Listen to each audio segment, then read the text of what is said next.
Ropeway के हादसे ने कई जिंदगियों को झकझोर के रख दिया है। हमारे साथ हैं अमित कुमार जी, जिन्होंने अपनी मां के साथ सफ़र शुरू किया था, लेकिन ऐसा हुआ नहीं। अकेले घर लौटे, मम्मी नहीं लौटी। अमित जी, क्या देखा आपने इतने घंटों वहां पर और क्या स्थिति रही? मैं वहाँ पे घूमने के पर्पज़ से गया हुआ था, वीकेंड था। तो वो फैमिली मेम्बर हम लोग सब अचानक प्लान बनाए कि वहाँ पे दुर्गा जी पूजा होता है, तो चले गए। और जब वहाँ हम लोग जस्ट जा ही रहे थे कि जो अचानक से वहाँ एक स्टिफ चढ़ाव है, तो उसी जगह पे अचानक से हम लोग को झटका फील होता है और ट्रॉली ऑलमोस्ट जा कर के रोप को हिट करती तो हम लोग को लगा कि अब ट्रॉली लेके हम लोग नीचे गिर रहे हैं। वो स्विंग होते रही। अब बहुत देर तक हम लोग को वो चीज़ समझ में नहीं आ रहा था कि क्या हो रहा है, हम लोग गिर रहे हैं या रुक रहे हैं या क्या हो रहा है। उस वक्त ऑलमोस्ट लगा था कि हम लोग सब नहीं रहेंगे, क्योंकि हम लोग वहाँ पे लगभग 7 फैमिली मेम्बर गए थे। 5 एक ट्रॉली में थे और मम्मी पापा बगल वाले बॉगी में थे, और साथ में मैं और मेरी वाइफ थी और मेरा बेटा 3 साल का था, और भाभी थी और उनका बेटा था। तो जब ये स्टेबल हुआ तब समझ में आया कि अब हम लोग एक जगह फंस गए हैं। उतना ही न्यूज़ हम लोग को पता चल रहा था। हम लोग वहाँ एक हेल्पलाइन नंबर दिया हुआ था गाड़ी के अंदर, उसको बार बार कॉल करे तो वो बोले हम लोग ठीक करने की कोशिश करें, घबराइए नहीं। वो होते होते उन लोग का नंबर स्विच ऑफ हो गया। उसके बाद फिर हमारे फैमिली मेम्बर जितने हैं वो लोग नीचे आ करके पता लगाने लगे। रात हो गई, तो रात गुजरते रही, तो समझ में आया कि रोपवे अब चलेगा नहीं, स्टार्ट नहीं होगा। अब उसका उपाय ये था कि अगला दिन सुबह हेलीकॉप्टर आने वाला है कि 6 बजे आएगा और 8 बजे तक आप लोग को निकाल के ले जाएगा। तो हम लोग उतने देर तक अपना भूख को, प्यास को बर्दाश्त करके बैठे हुए थे कि चलो कम से कम ये उम्मीद है कि हम लोग निकल जाएंगे।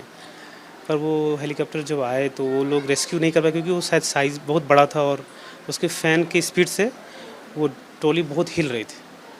तो वो तो नहीं हो पा रहा था। बहुत बार ट्राई किया उन लोगों ने, पर स्टेबल नहीं हो पा रहा था। वो लोग चले गए। फिर उससे करीबन हम लोग 3 घंटे के बाद दूसरे आए हेलीकॉप्टर वाले। वो थोड़ा सा ऊपर से ट्राई किया, टॉप से ट्राई किया, तो उन लोग का सक्सेसफुल रहा। वो लोग निकालना चालू किए, पर दिक्कत ये था कि शायद उनका फ्यूल ख़त्म हो गया था। फिर वो 1.5-2 घंटे के लिए चले गए। तो वो जो टाइम पीरियड था, वो धूप में हम लोग उस ट्रॉली के अंदर थे, और इतना छोटा जगह में बच्चों को रखना, शांत रखना, क्योंकि वो ट्रॉली स्विंग कर रही है, हिल रही है, थोड़ा सा मूवमेंट करने पे वो हिलती है। बिना पानी, बिना वॉशरूम, इतने घंटे कैसे बिताए? बहुत चैलेंजिंग था। हम लोग बड़े लोग तो जान रहे थे कि रुकना पड़ेगा, तो हम लोग वो पानी नहीं पी रहे थे।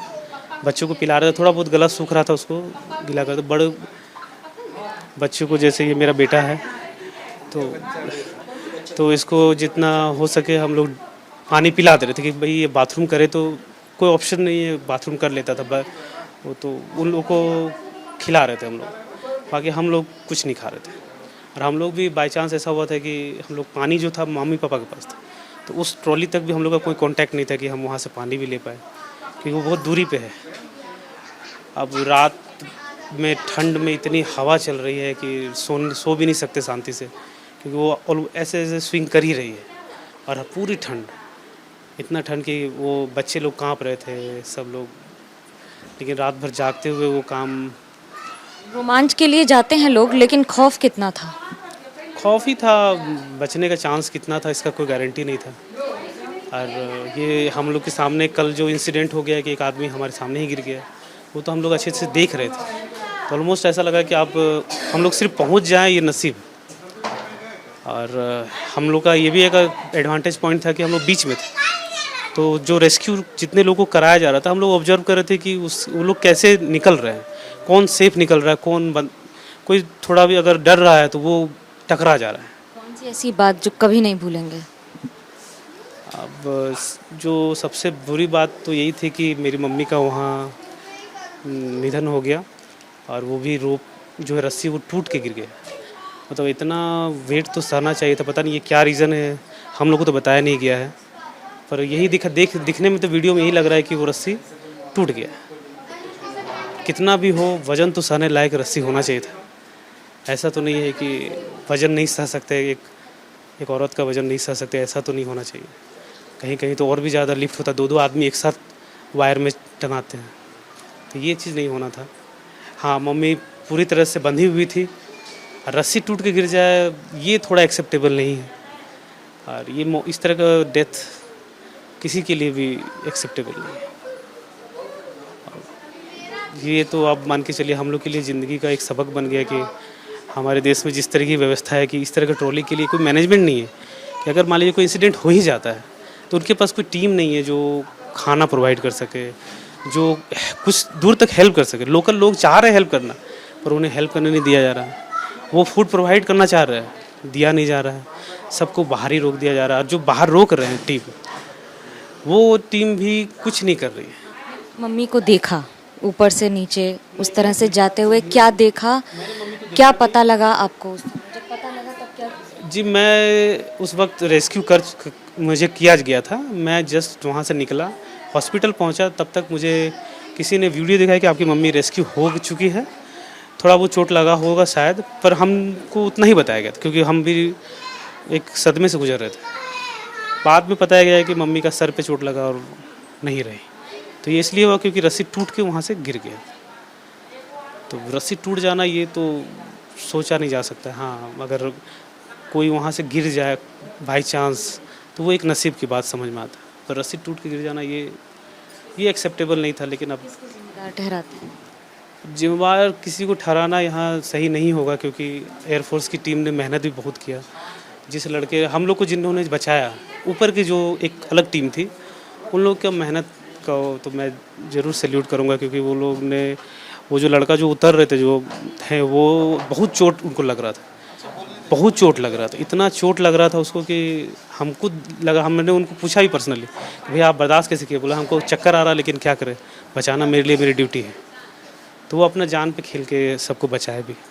पर नीचे जिनको रेस्क्यू करने जो टीम आई थी वो उतनी अच्छी नहीं थी। एक टीम कल भी आई थी, वो भी इरिस्पॉन्सिबल तरीके से लोगों को। पुली का टूट जाना रोपवे में, सरकार तो उसकी टिकट लेती है, आपने भी टिकट ली है, पेमेंट किया है। जी जी जी, देखिए ये तो अब हर जगह ऐसा ही हुआ है, जहाँ हादसा होता है लोग तब जागते हैं, नहीं तो बिना हादसा हुए कहीं कोई जागता नहीं, कोई नॉर्म्स होता ही नहीं है।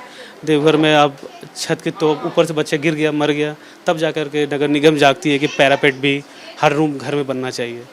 इस तरह से बहुत सारी चीज़ें हैं। जब आदमी मर जाता है तब रोड को रिपेयर किया था। देवघर दुमका रोड में इतना बड़ा हादसा हुआ कि पूरा पूरा फैमिली मर गया ट्रक के नीचे दब के, तब जा कर के उसको रोड बनाया गया। मतलब कोई मर जाए तब उसको रिपेयर करना होता है। ये तो हमारे देश की परंपरा हो गई है। पापा को कब बताया आपने मम्मी के बारे में? तो पापा रेस्क्यू हो गए, पापा को सलाइन चढ़ाया गया, उन्हें खाना खिलवाया गया, तब जा कर के, क्योंकि मुझे पता था कि वो खाते नहीं उसके बाद, तो मैंने उनको पूरी तरह से सांत्वना दिया था कि मम्मी का इलाज चल रहा है, आप खा सकते हैं, मम्मी ठीक है। तो उनको प्रॉमिस करके खिला करके जब वो एक स्टेबल कंडीशन में आ गए तो बता दिया गया। रविवार को मम्मी के साथ घूमने जाना और अकेले लौटना, अब ये एक इस तरह की मौत है जो किसी के लिए भी एक्सेप्टेबल नहीं है। कि ऐसा होता है कि नेचुरल डेथ हो गया है या हम लोग का एक्सीडेंट हुआ हो, पर ये इसको एक्सीडेंट भी क्या बोले और क्या नहीं बोले समझ से बाहर। कभी कभी बहुत ही बुरा लगता है। 2 दिन हम लोग उसके अंदर थे और वो हर एक सेकंड हम अपने परिवार को यही बोल रहे थे कि क्या सोचे, और हम इसमें बैठ गए, क्या सोचे। वो छत उस पहाड़ के टॉप में सब गए हुए, सब लोगों ने घुमा हुआ, और क्या सोचे और बैठ गए, और क्यों हुआ ये सब, किसी को जिम्मेदार ठहराए नहीं ठहराए ये भी कहना मुश्किल। सबसे बड़ा अफसोस? अफसोस तो यही है कि काश उस दिन हम निकले ही नहीं होते हैं, या काश हम लोग वहाँ दुर्गा जी ही देखने चले जाते हैं, रोपवे में नहीं चढ़ते, तो ये चीज़ नहीं होता। हम लोग दुर्गा जी ही देखने जा रहे थे, पर शायद हम लोग को लगा कि शाम हो रहा है, पहले रोपवे घूम लेते हैं, दुर्गा जी को शाम को आरती भी देख लेंगे। तो वो अफसोस रहा कि काश हम लोग दुर्गा जी ही देखने चले जाते। मम्मी की कोई ऐसी इच्छा जो आप पूरी करना चाहेंगे? मम्मी तो सबके भले के लिए ही सोचती थी। मम्मी का नेचर ही ऐसा था कि पूरे मोहल्ला समाज में शायद ही कोई लोग ऐसे होंगे जो नहीं जानते हैं और जो नहीं प्यार करते। उनकी इच्छा तो बस यही है कि हम लोग सब साथ में रहें, बस प्यार रहे और कुछ नहीं। उनको कोई पर्सनल कोई ऐसा नहीं था कि अपने लिए कुछ नहीं चाहते थे, सब हम ही लोग के लिए चाहते थे, हम ही लोग के लिए करते थे। सुबह शाम हम थक के आए तो मेरे लिए ही सारा चीज़ कि बेटा थक गया है, कुछ खिलाना है पिलाना है, पर वो सब चीज़ें अब नहीं रहेगा, नहीं है। अब ये बहुत मिस होगा। घर में एक मम्मी का रहना बहुत ज़रूरी था। माँ ही थी जो सब कुछ कंट्रोल कर रही थी। यहाँ से लेकर के हम लोग का बहुत बड़ा परिवार है। पीछे हम लोग 6 फैमिली और हैं जो रेंट में हैं। उनको भी प्यार मोहब्बत सब उनके थ्रू ही था। सारा कंट्रोल माँ के ही थ्रू था।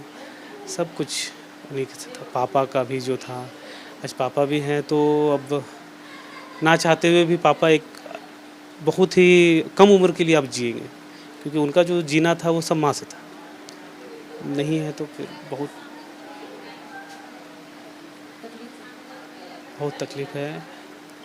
अब बहुत बुरा लग रहा है कि इस तरह का मौत होना नहीं था, उनको जीना था, और उनको जीना था, और ये मौत इस तरह का डेथ एक्सेप्ट नहीं हो रहा है, किसी से भी नहीं हो रहा।